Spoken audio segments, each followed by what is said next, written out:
I didn't expect this to feel like grief, but today I'm downsizing some of my collection. And it's a shame because nobody talks about how weirdly emotional this can be.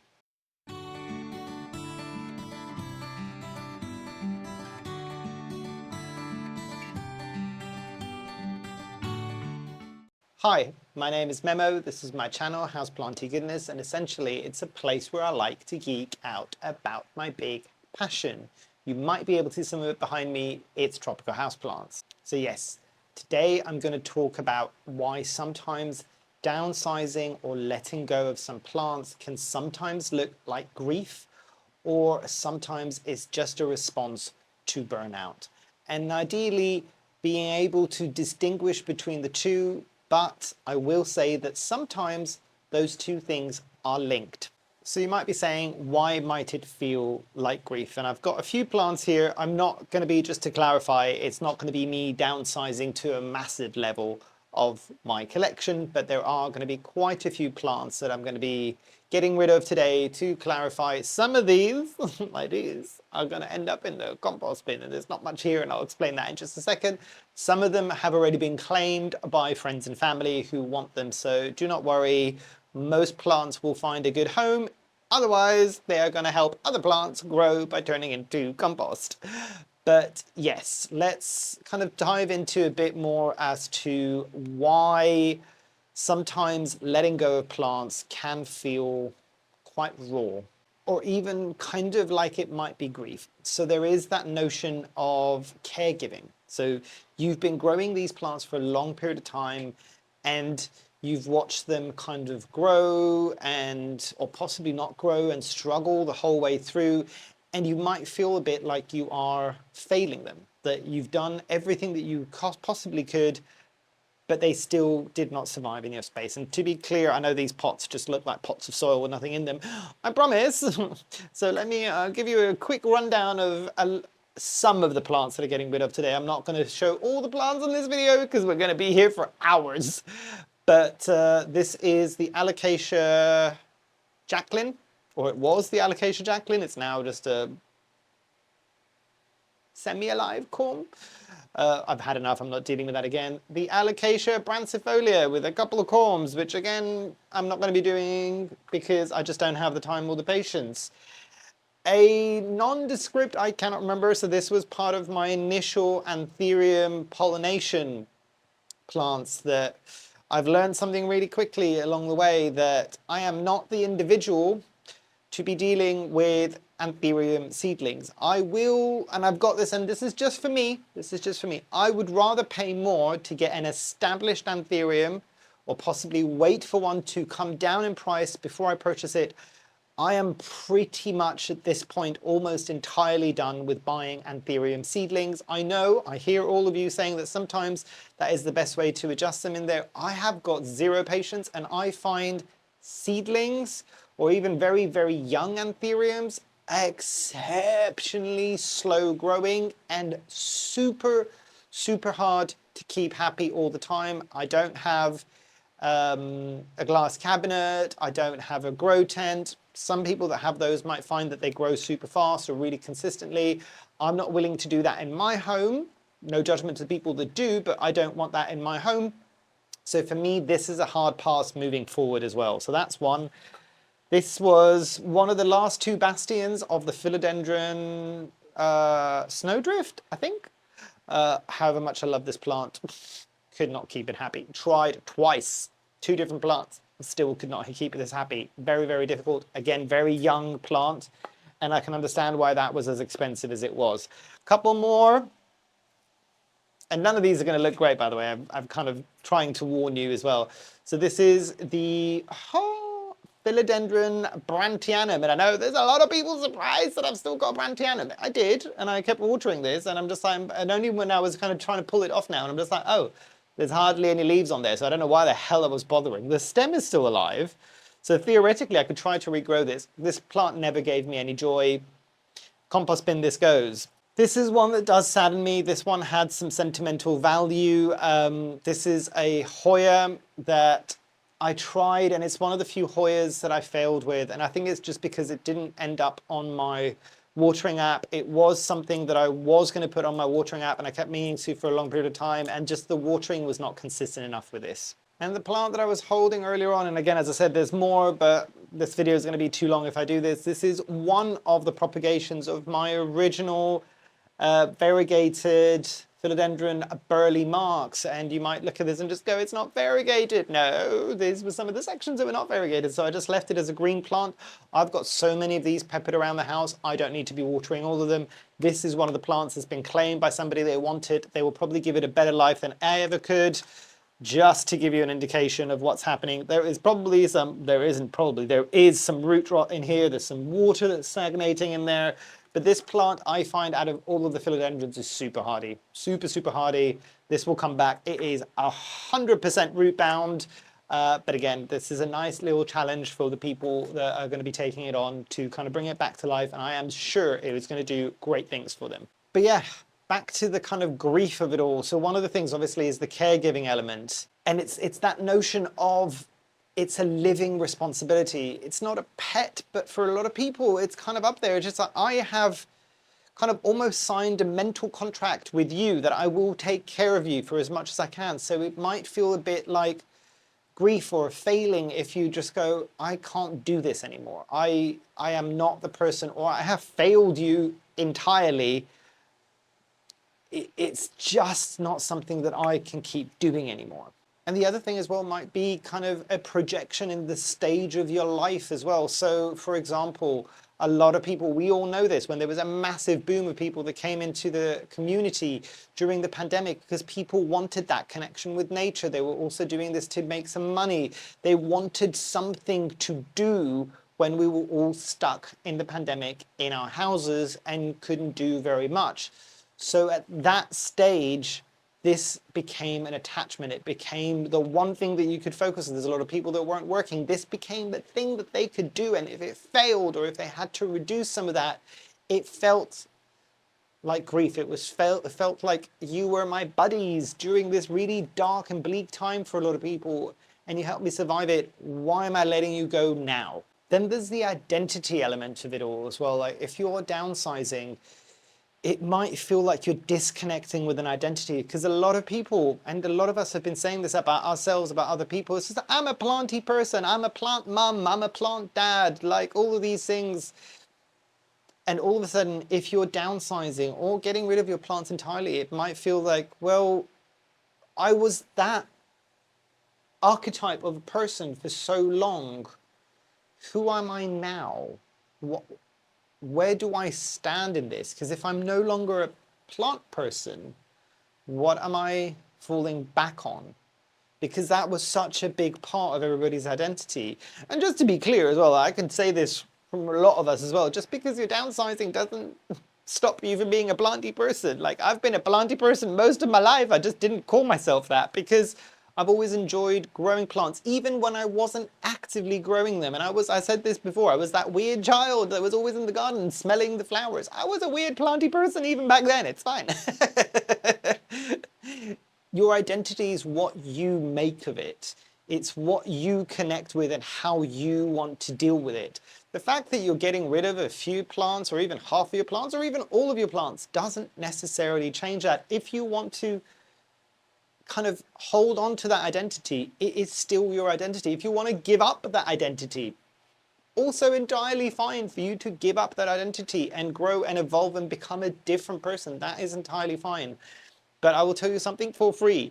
Even if you are no longer classing yourself as a planty person, if you were able to keep plants alive for a long period of time, trust me when I say that at any point, if you pick it up again, you have never stopped being a planty person, because all of that experience that you had from before and some of the trauma that we all experience while trying to grow some of these plants will come flashing back, and you will still be a step ahead from anybody who's just starting. Nobody can take away your lived experiences. But there's also a large chunk of the community that sees this as just a hobby, and it's fine, and hobbies will evolve, they'll change over time, and that's fine. But there's a lot of people that take the hobby and make it their entire personality. And that can be tricky to navigate as well sometimes as well. A slightly healthier way, at least in my humblest of opinions, is a hobby can still be a hobby, and it is part of your personality, but it doesn't define you fully. And that there's a lot of power in that, and just kind of going, I am a planty person, but in my case as well, I am also somebody's son. I'm also somebody's friend. I'm also somebody who enjoys video games. I'm a gamer. Like, there's a lot of different things. One singular element of the things that I enjoy, that are hobbies, that make me who I am, does not fully define me. And I think that might be true for a lot of people. And I think it's that connection of kind of going, well, if this is my entire personality, if plants are my entire personality, if I don't have plants, who am I? Food for thought. And there is that social media amplification as well, where you're seeing a lot of these people and it's just like, but me and that individual started our journey at the same time, and they're not downsizing, or they're doing it this way and I'm doing it this way. The same thing goes as well, because I know there's a lot of people that are downsizing, and I know there's almost that kind of reverse issue now with a lot of people going, well, I don't want to downsize. Don't come at me about I don't want to downsize. That's fine. Everybody's on their own journey. And I've said this on my channel before as well. And even this, when I'm saying downsizing, the reality is you're probably not going to see that much of a difference in my collection, even with the plants that I'm downsizing, because of the sheer volume, and because I have kind of cultivated an aesthetic, at least in the space where I film in my conservatory, where I want it to feel like a jungle. That still hasn't changed for me. I'm just downsizing in order to make things a bit more manageable for me coming into this kind of time of the year as well, because there's a lot of things that are going to be happening. As I said, my business is doing well. I'm buying a new house. There's all these things. The growing season is starting soon. I need to be able to do these things because, and I'll be entirely honest with you, and I think I have mentioned this on a previous other videos as well, like between everything that I do during the week, and I know that I talk to a lot of people that are very similar, the time where I get to sit down and kind of just veg out on the couch and not have to do all my massive to-do lists and task lists and all of these things either through work, the YouTube channel, all of these things, is 3 to 4 hours at best on a Sunday. And I'll be completely honest, I've got friends messaging me going, we don't really see you anymore, you don't message us. And I'm just like, I love you to bits and I would love to message you. But at that specific time when I've got 3 or 4 hours to just decompress, I need to prioritize my own mental health and sanity of just being able to just go, really sorry, and I'm going to have to kind of like make amends to a lot of friends and kind of try to reconnect when I've got a bit more time. And I know that it's something that I'm going to have to do and beg and grovel and ask for forgiveness. But yeah, it is where I am at this life stage, and this is part of the reason why I need to downsize some of the collection. And that leads me nicely into kind of the notion of the relief that nobody mentions as well. Because there's a lot of people that kind of talk or show when they're downsizing or when they're purging plants. I really don't like that word that people were using, trying to get rid of plants. Like, I know far too many people with like eating disorders. The word purge to me just is just as a no-go basically. But it's one of those things where people need to recognize there is a relief that comes with this as well. I know because there's been different stages in my life where I have to have downsized my collection, and there is that notion of like, oh. And I beg you all to answer me this question. How many of you, especially people with large collections, even the ones that are not planning on downsizing, how many of you still feel a sense of relief in the winter months where things slow down enough that you don't have to do quite the level of care that you need to do in the summer? Let me know down below. And actually, this question is very appropriate this time of the year for people in the Northern Hemisphere, because we're still kind of, I know it's the first official day of spring today, I'm filming this on the 1st of March, but it's still relatively wintry conditions. People in the Southern Hemisphere, where you might be starting to go into a bit more of an autumnal stage for you, how are you feeling now after having been during your growth season where you're probably a bit more burnt out because of all the extra care you had to do? Just let us all know down below. I'm just really, really curious. And this kind of links into that notion of kind of maintenance burnout as well. There is a point where, and I've always been honest about this, when the collection is as large as it is, for me at least, and again, I can only talk about myself in this video, is and I know it's self-inflicted. Before anybody says this, I'm fully aware that this is self-inflicted. But there is something to be said about biting off more than you can chew, and also recognizing it as well, regardless of whether or not you can change it right now, or even if you want to change it right now. But I know, like, last summer was ridiculous for me. Like, it was a great year. I did a lot of stuff in the allotment. I had a great harvest from the allotment, so much growth in the kind of conservatory, into my houseplants and the regular things. The YouTube channel was growing as well, the business was growing as well, but by the end of it, I didn't have that moment of being able to sit back at any point during that period and just go, oh, yeah, just take it in, I'm doing well.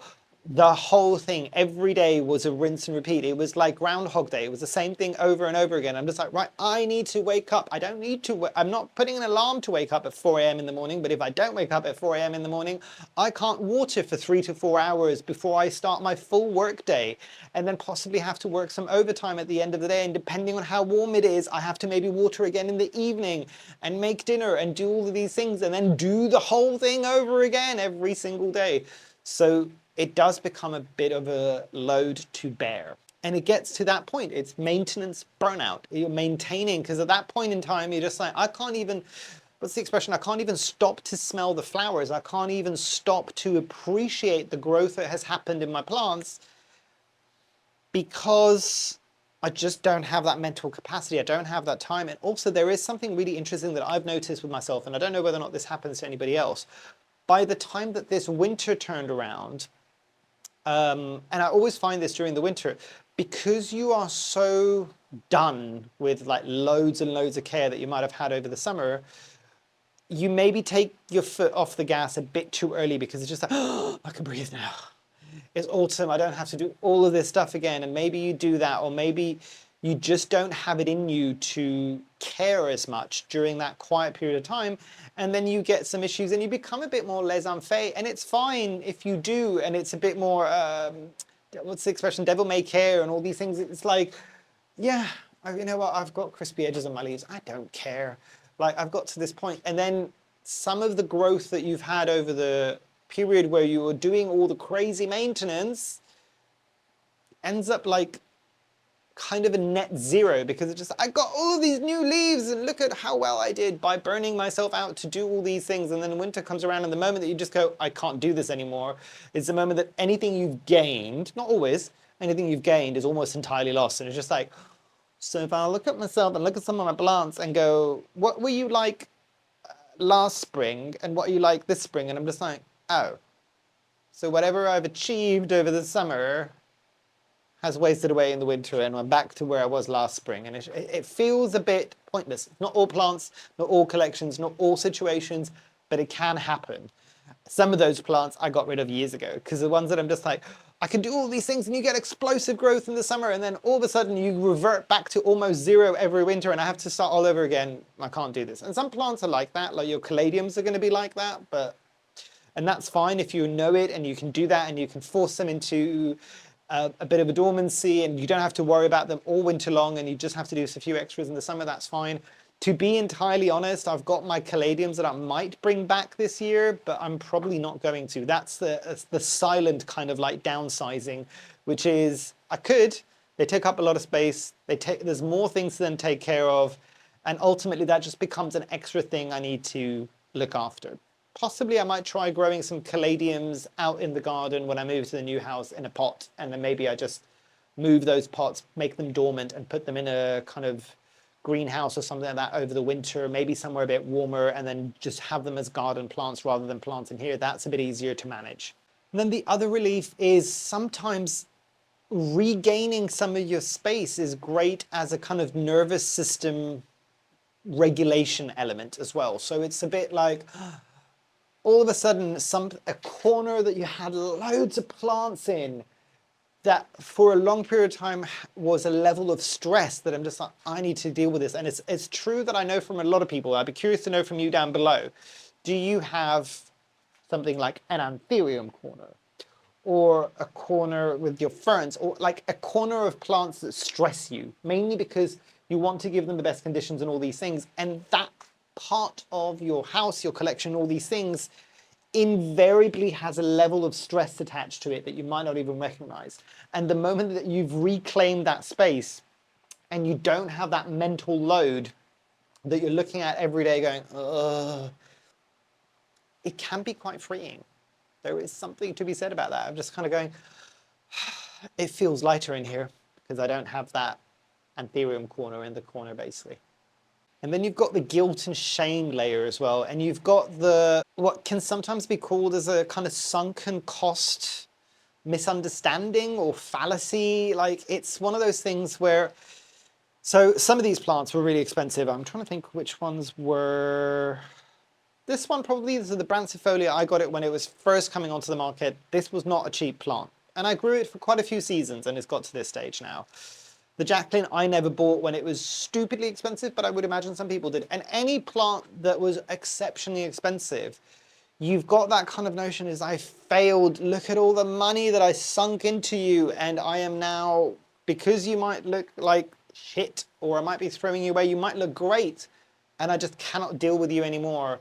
You get that notion of I sunk so much money into getting you. Or the other one is I'm not a good plant parent, but a good plant parent, let me dispel that for you right now. A good plant parent doesn't mean owning 1,000 plants and taking them care of those plants as if you were a botanical garden. You are not a botanical garden. A botanical garden is built for that. There are people that their entire job, there is a group of people that their entire job is to maintain what some people have got in their house collection, whilst they've also got a life, a family, interests away from houseplants as well. So it is something to remember that as well. And then the notion, and I like this because I was reading about this, of kind of consumerism. So the level of plants that we all bought for a long period of time, and there's people that are rightly calling it out at this point, versus stewardship.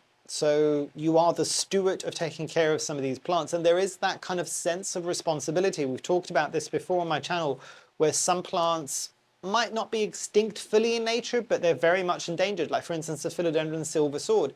It is huge in the houseplant community because there's so many people that own it. But then sometimes with some of these plants that maybe aren't as widely spread out in their natural environment for whatever reason, hopefully not poaching, you feel a sense of responsibility towards them and going, oh, can I let you go? I kind of, it's like almost like I signed a contract to not let you die, and I am failing you and your entire species. Step away from the cliff. For those plants, if you're really worried, the simple solution is reach out to somebody else who's a houseplant enthusiast and just ask them, do you want this plant? Because the reality is for those specific plants, there's probably going to be people that are interested. You haven't failed. You've just passed on the stewardship of that plant to somebody else. But how about downsizing without that level of like guilt? How do you do that? So for example, if you're really worried about the stewardship that we were talking about before, the money that you sunk into certain things, if you're worried about the money that you've sunk into something, and you're just like, well, like I spent all of this money, see if you can sell the plant. You'd be surprised if it's in okay condition, you might be able to get some of that money back. If you're worried about the stewardship of the plant, give it to somebody else who might be able to grow it. If it's something that's very much endangered in nature and you want to give it to somebody who can care, find another houseplant person. There's a lot of communities that if you reach out, a lot of people will be more than happy, especially if it's a free plant, basically. So there's all of these things. And if it's a plant that's kind of really common, or like it's not anything that you specifically care about, but you don't feel right about putting in the compost bin, friends and family are great rehoming options. There you go. But again, communities, all of these things, there's a lot of people. And I remember when I was first starting out in the hobby, and this is way before the pandemic, where there was people that were already doing it for a long period of time, and they're just like, you know what, I need to, or I want to start focusing more on these types of plants, but I've got all of these plants in my house, I haven't got any more space, I'll do a purge, where they'd be like, you know what, newbies, you're really getting into that hyper period of like, I need to get as many plants as possible, and these are, and this is pretty, and this is pretty, and I want that, and I want that, and I want that, and I know there's less of that happening these days. But there's a lot of people that are just like, I know you've got 5 plants, but do you want 20 more? Like, you don't have to buy them. Here you go. You can have my 20. And some people like that. And sometimes it's good for them to kind of cut their teeth on something that might not be perfect yet. And this is the correct way of doing this, is maybe give them some heads up. And this is what I struggled with this plant, or this is what I tried. They can either try to do the same thing or try something different and see how they work out. But you're helping somebody else out in the beginning of their journey, where I think a lot of us at that stage would have really loved somebody like that to just kind of go, oh, really? I can have all of these? And you've been caring for them, and you can tell me exactly what you've done with these plants, even if it's not perfect. I can do it. I can do it. I can challenge myself to do it. Do you know what I mean? There is somebody out there that will care for the plants if you really feel that level of attachment to them. And we talked about this on some of my other videos. Maybe you just keep plants that work in your lifestyle at the moment. I know there's a massive movement of people that are just like, you know what, I only want common house plants at the moment. They're hardier, they're easy to take care of. They just do what I need them to do, which is do this without any of the drama. Great, do that. Absolutely fine. And if it means that you've got a clear brain and you don't feel guilty about it, do that. If you don't want to do any kind of plants and you just had enough, that's also entirely fine. And ultimately, you are going to be the deciding factor of what enough means for you.